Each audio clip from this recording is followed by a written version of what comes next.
So now let's review exercise 4. And homework exercise 4, you'll note, is quite similar to exercise 3 with two important exceptions. One, of course, the passages are considerably longer than they were in exercise 3. And each of the passages in exercise 4 is actually taken from an important piece of public discourse. So the instructions, though, are the same. Read the following discourses, determine if each is an argument or an exposition. If an argument, find the claim and highlight or underline it. And for each argument, also identify at least one statement that represents a reason, evidence, or proof in support of the conclusion. And put that evidence statement in parentheses. Of course, there may be more than one piece of evidence offered, but pick at least one. So the first passage is taken from the famous Sermon on the Mount as found in the Gospel of Matthew, this from the King James translation of the Bible. And Jesus says, "Therefore I say unto you, take no thought for your life, what ye shall eat or what ye shall drink, nor yet for your body, what ye shall put on. Is not the life more than meat, and the body more than raiment? Behold the fowls of the air, for they sow not, neither do they reap, nor gather into barns, yet your heavenly Father feedeth them. Are ye not much better than they? Which of you by taking thought can add 1 cubit unto his stature? And why take ye thought for raiment? Consider the lilies of the field, how they grow. They toil not, neither do they spin. And yet I say unto you, that even Solomon in all his glory was not arrayed like one of these. Wherefore, if God so clothe the grass of the field, which today is, and tomorrow is cast into the oven, shall he not much more clothe you, O ye of little faith? Therefore take no thought, saying, what shall we eat, or what shall we drink, or wherewithal shall we be clothed?" So the question here is Jesus arguing? And to determine that, let's look carefully at what we have. We have a number of what we would call argument indicators. Therefore I say unto you, wherefore, right? These are indicators that perhaps reasoning is going on. But what's the main point here, right? Why does Jesus talk about the comparison of lilies of the field or birds of the air, right?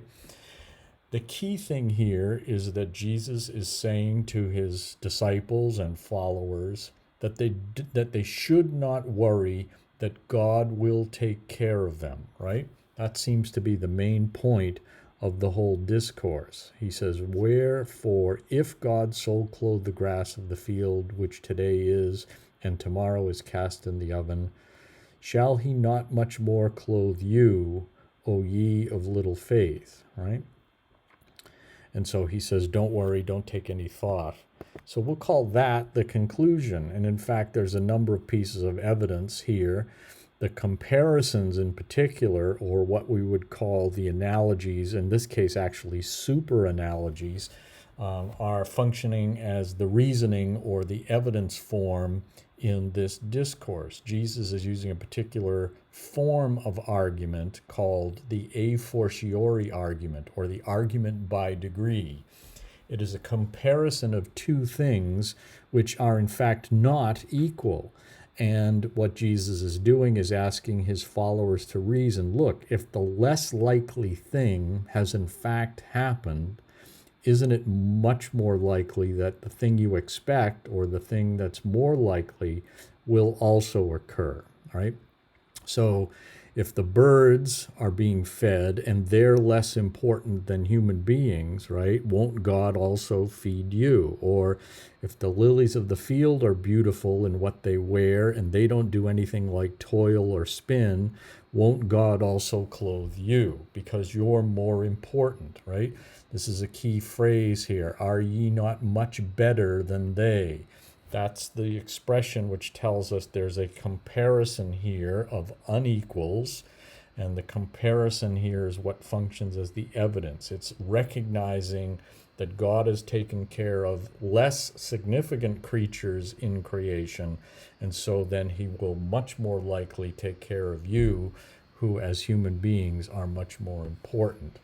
So that is an argument. And in fact, most of the discourse, other than the implicit claim that God will take care of you, functions as evidence here.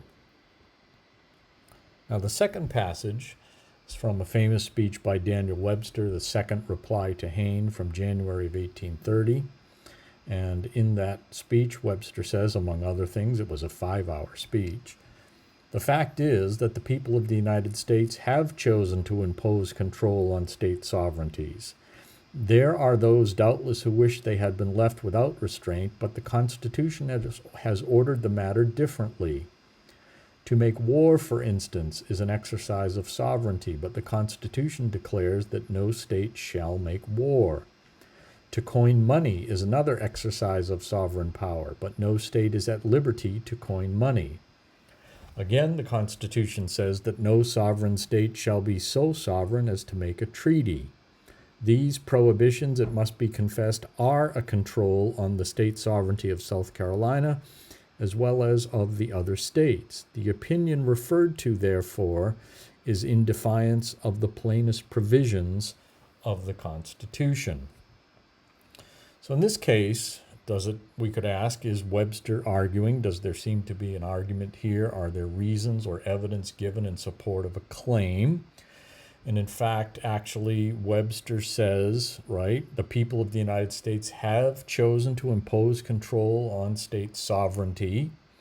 He gives actually 3 pieces of evidence, examples, if you will, in the Constitution to show that is true. To make war is an exercise of sovereignty, but states can't do that. To coin money is an exercise of sovereign power, but no state is at liberty to coin money. And again, the Constitution says no sovereign state shall be so sovereign as to make a treaty. So we have wars, treaty, coining money. These are all restrictions on state sovereignty under the federal Constitution. So they all prove the claim that Webster says the people of the United States have chosen to impose control on state sovereignty. But then Webster goes beyond that, actually. So if we take up till there, if that first argument proving the control on state sovereignty, then he goes beyond that. He says, he reiterates that these prohibitions, it must be confessed, are a control on state sovereignty of South Carolina as well as of the other states. And he's mentioned South Carolina because his opponent is Robert Hayne from South Carolina. Then he takes it a step further and concludes from that therefore Hayne is incorrect. Therefore, notice the word therefore, which tells us ultimately this is the conclusion, right? That Hayne's opinion is in defiance of the plainest provisions of the Constitution. So the conclusion or ultimate claim of the discourse is this last sentence here, the opinion referred to therefore, and therefore is the clue. That's the concluding proposition of the passage. Therefore is in defiance of the plainest provisions of the Constitution. So then we move to a passage from a speech by Karl Schwarz from 1872. Let's correct the title here. It is a plea for general amnesty, right? And Senator Schwarz says, "In the course of this debate, we have listened to some senators as they conjured up before our eyes once more all the horrors of the rebellion, the wickedness of its conception, how terrible its incidents were, and how harrowing its consequences. Sir, I admit it all. I will not combat the correctness of the picture.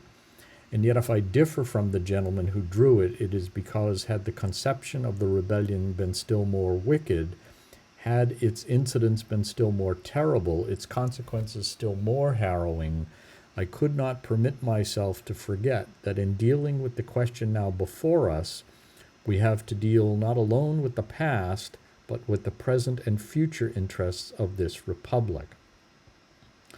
So Schwarz obviously opens the passage making reference to a debate here, and so it seems like this is going to be an argument, but in fact, you see, he's not making any claim and giving any evidence in support of the claim. He's setting up his argument, but he's also drawing a distinction between those who are reflecting on the consequences and incidents and other facts related to the Civil War, right? And saying it's not enough just to reflect on how bad the Civil War was. We need to think also about the present and the future. But notice as he does that, he's just characterizing or describing the debate.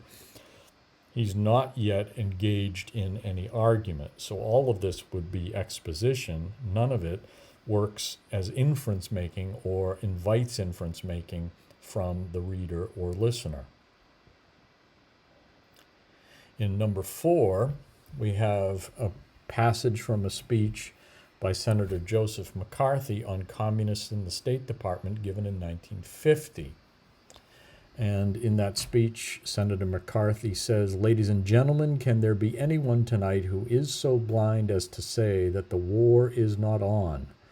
Can there be anyone who fails to realize that the communist world has said the time is now, that this is the time for the showdown between the democratic Christian world and the communistic atheist world? Unless we face this fact, we shall pay the price that must be paid by those who wait too long. 6 years ago, there was within the Soviet orbit 180 million people. Lined up on the anti-totalitarian side, there were in the world at that time roughly 1,625,000,000 people.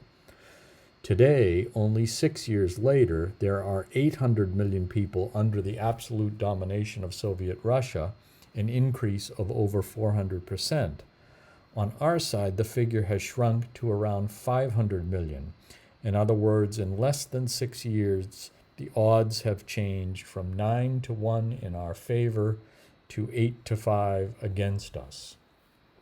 So the question is, does Joseph McCarthy make an argument here? If we could say that the claim is, right, that the showdown has begun between the democratic world and the communist atheistic world, right? Or is there anyone, he asks in the form of a question, is there anyone who's so blind enough to say that the war is not on, right? Implied in that question, is there anyone who's so blind to say the war is not on, is the implicit claim the war is on, right? There is this global adversarial contest between the communist world and the free world. That's essentially McCarthy's claim. And what's the evidence? Well, the evidence here, at least in this passage, is all statistical. It has to do with the populations of people who are under the control, on the one hand, of Soviet Russia, on the other hand, of the free world. And so that comparison of statistics is the evidence that's offered in favor of McCarthy's implicit claim that there is, in fact, a Cold War, a war going on between the democratic Christian world and the communistic atheistic world. So then we move to passage number 5. This from the speech that Nelson Mandela gave at his trial before being sentenced to prison, trial for sabotage in the Supreme Court of South Africa in Pretoria in 1964. And among the things that Mr. Mandela told the court, he said, "The government has always sought to hamper Africans in their search for education. There is compulsory education for all white children at virtually no cost to their parents, be they rich or poor. African children, however, generally have to pay more for their schooling than whites. Approximately 40% of African children in the age group 7 to 14 do not attend school. For those who do, the standards are vastly different from those afforded to white children. Only 5,660 African children in the whole of South Africa passed their junior certificate in 1962, and only 362 passed matric. This is presumably consistent with the policy of Bantu education, about which the present Prime Minister said, "When I have control of Native education, I will reform it so that natives will be taught from childhood to realize that equality with Europeans is not for them. People who believe in equality are not desirable teachers for natives. When my department controls Native education, it will know for what class of higher education a native is fitted and whether he will have a chance in life to use his knowledge." Okay. So the question is, does Nelson Mandela argue here? And if we look back at the passage, we can see he opens the statement by saying the government has always sought to hamper Africans in their search for education. And virtually the rest of the passage offers us different forms of evidence in support of that claim, right? The first piece of evidence is the comparison between the opportunities for white children and African children to attend school. He also offers the statistics regarding the number of people, white and African, who are attending school and who are passed their certificates, right? And he offers the testimony regarding education of African children by the Prime Minister of South Africa at the time, right? And the quotation itself, the testimony, is further evidence of the segregated nature and the substandard nature of education for African children in South Africa in the 1960s. So a clear instance of argument, all going in support of this first statement or assertion that the government has always sought to hamper Africans in their search for education.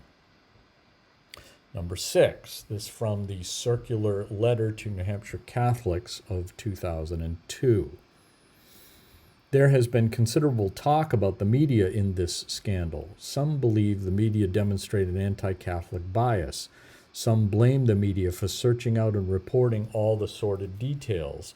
There may not be much sympathy for the church among some media professionals, but this scandal is not the fault of the media. Had there been no abuse, the media would have nothing to report.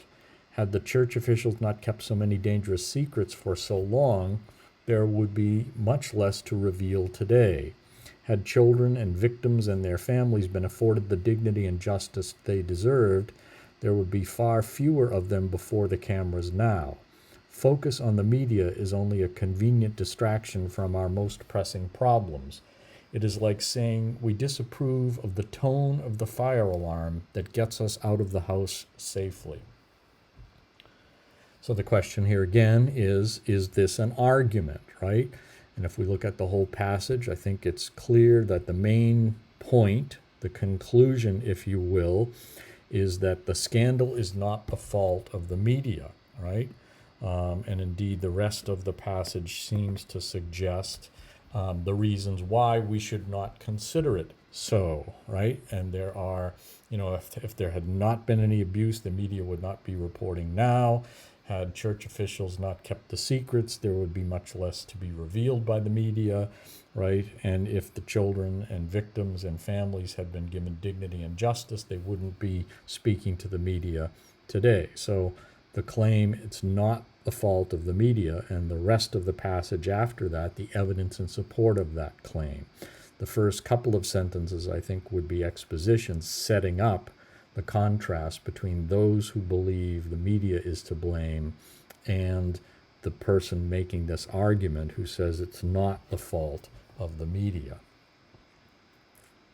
Then we move to number 7, which is a statement or a passage from Donald Trump's campaign address in Des Moines, Iowa, way back in December of 2015. And we'll read, this is a verbatim transcript of then candidate Trump's statement. So we were talking about that. We were talking about repealing Obamacare. Boom. It's going to be repealed. It's going to be replaced. I don't know if you've been seeing what's happening, but Obamacare is a total disaster. It's dying of its own weight. And by 2017, meaning he'll be playing golf and I'll be working very hard, but 17 instead, you're not getting the people signed up. There's been a lot of talk about it and a lot of stories about it. Obamacare's dead, but we'll terminate it quicker than that. And we will come up with something that will be so good, so much better. Premiums are going through the roof. Deductibles are so high that unless you're close to death, you'll never get to use. And even then, I don't think you're going to get to use it really. So we're going to take care of that. So this is obviously not the most elegant or eloquent passage, but the question is really, is there an argument here? And I think if we look carefully at it, we see indeed, even though the president is speaking sort of impromptu and in a rather informal campaign setting, he's nevertheless making an argument. And if we take as the argument Obamacare is a total disaster, right, we can see that Trump offers several pieces of evidence in support of that claim, right? Another reiteration of it here, Obamacare's dead, right? But what is the evidence? And we look at the evidence. He says premiums are going through the roof. That's one piece of evidence. Deductibles are so high. That's another piece of evidence, right? So high you'll never get to use it, right? And so we may not think these are great pieces of evidence. We may not think it's a convincing argument, but indeed there is reasoning going on. He makes a claim and he offers evidence in support of the claim that he makes. And so this is an argument. And then finally, we take a passage from Senator Susan Collins of Maine from the speech that she gave defending her vote in favor of the nomination of Brett Kavanaugh to the Supreme Court. And among the things she said, against this backdrop, it is up to each individual senator to decide what the Constitution's advice and consent duty means. Informed by Alexander Hamilton's Federalist 76, I have interpreted this to mean that the president has broad discretion to consider a nominee's philosophy, whereas my duty as a senator is to focus on the nominee's qualifications as long as that nominee's philosophy is within the mainstream of judicial thought. I have always opposed litmus tests for judicial nominees with respect to their personal views or politics, but I fully expect them to be able to put aside any and all personal preferences in deciding the cases that come before them. I have never considered the president's identity or party when evaluating Supreme Court nominations. As a result, I voted in favor of Justices Roberts and Alito, who were nominated by President Bush, Justices Sotomayor and Kagan, who were nominated by President Obama, and Justice Gorsuch, who was nominated by President Trump. So here the question is, does Senator Collins make an argument, right? We know clearly that she's going to vote for Brett Kavanaugh, and the whole speech is in effect an explanation or defense of that vote. But in this passage here, there is not yet an argument. She is outlining essentially her approach or her philosophy to making the judgment or making the decision. She's explaining her past history of voting in favor of justices regardless of the ideology of the president who nominated them. And if she would have said that her particular judicial philosophy, maybe if it had been under attack and she needed to defend herself, we could take this as an argument of self-defense, but that's not what's happening here. She's merely setting up her approach or her perspective, her judicial worldview in considering the duty that falls to senators when they're faced with the task of supporting, giving advice and consent on Supreme Court nominees. So no argument yet. There's arguments elsewhere in the speech, but in this particular passage, no argument yet, just a setting up of an explaining of her philosophy in approaching this particular senatorial task. So there's a review of exercise 4. Again, if you have questions on any of the items here or on the exercise in general, please post them to the discussion board.